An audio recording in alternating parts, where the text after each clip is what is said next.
जी entertainment और सोनी के merger पर संकट के बादल गहराते दिख रहे हैं। हालांकि इस डील की दिशा और दशा आगे क्या होगी, इस पर फैसला अगले हफ्ते तक हो जाएगा, क्योंकि जी सोनी मर्जर के फैसले की तारीख नजदीक है। लेकिन मामला अटका है सीईओ की कुर्सी को लेकर, और ये कुर्सी का फैसला ही इस डील को खत्म भी करवा सकता है। क्या है पूरा मामला, चलिए समझने की कोशिश करते हैं। ब्लूमबर्ग की रिपोर्ट के अनुसार सोनी अगले सप्ताह जी को एक लेटर भेज सकती है।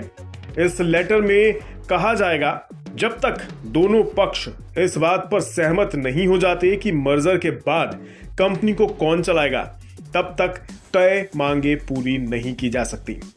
मतलब सोनी इस डील को अगले हफ्ते रद्द कर सकती है, और इसी के साथ जी सोनी $10 बिलियन की दिग्गज मीडिया कंपनी बन पाएगी या नहीं, इस बात पर सवालिया निशान लग जाएंगे।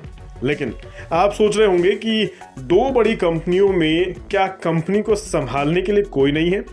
ऐसा नहीं है, मामला कुछ और है। दरअसल जी एंटरटेनमेंट चाहती है कि जी के फाउंडर सुभाष चंद्रा के बेटे पुनीत गोयनका, जो कि जी के मौजूदा सीईओ भी हैं, वो इस मर्जर के बाद बनने वाली नई यूनिट को लीड करें। वहीं सोनी गोयनका के खिलाफ मार्केट रेगुलेटर सेबी की जांच को देखते हुए उनकी नियुक्ति को लेकर चिंतित है और सतर्क है। इस वजह से 2 साल पुराने इस मर्जर प्लान में लंबे समय से खींचतान मची हुई है। वैसे सोनी की चिंता वाजिब भी है। क्यों? क्योंकि मार्केट रेगुलेटर सेबी ने जून में आरोप लगाया था कि जी मीडिया हाउस ने अपने फाउंडर सुभाष चंद्रा के प्राइवेट फाइनेंशियल डील को कवर करने के लिए लोन की फर्जी वसूली की है। इस मामले में सेबी ने एक अंतरिम आदेश में कहा था कि चंद्रा और उनके बेटे गोयनका ने अपने पद का दुरुपयोग किया और फंड की हेराफेरी की, और तब सेबी ने उन्हें एक लिस्टेड कंपनी में एग्जीक्यूटिव या डायरेक्टर पद पर रहने से रोक दिया था।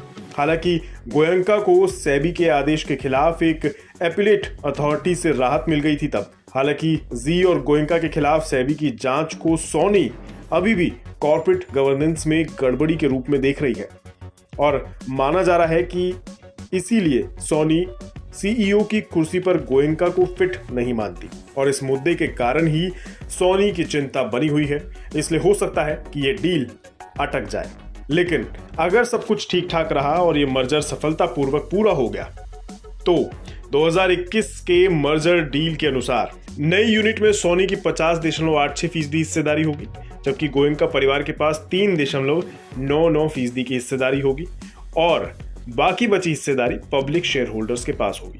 इस डील के बाद बनी कंपनी नेटफ्लिक्स इंक और Amazon.com इंक के साथ साथ RIL जैसे लोकल ग्रुप सहित ग्लोबल पावर हाउस को चुनौती देने लायक कंपनी बन जाएगी।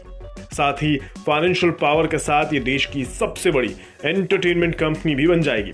ब्रोकरेज फर्म मोतीलाल ओसवाल के एक नोट के अनुसार अगर दोनों कंपनियों के बीच बात बन जाती है, तो दुनिया के सबसे ज्यादा आबादी वाले देश में ये लेन देन सोनी के मीडिया बिजनेस का विस्तार करने में मदद करेगा।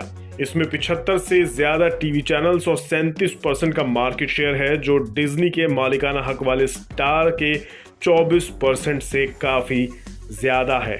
इस लिहाज से अगर ये मर्जर सफलतापूर्वक हो गया, तो मर्जर के बाद बनने वाली कंपनी बाजार की लीडर होगी एंटरटेनमेंट सेक्टर में।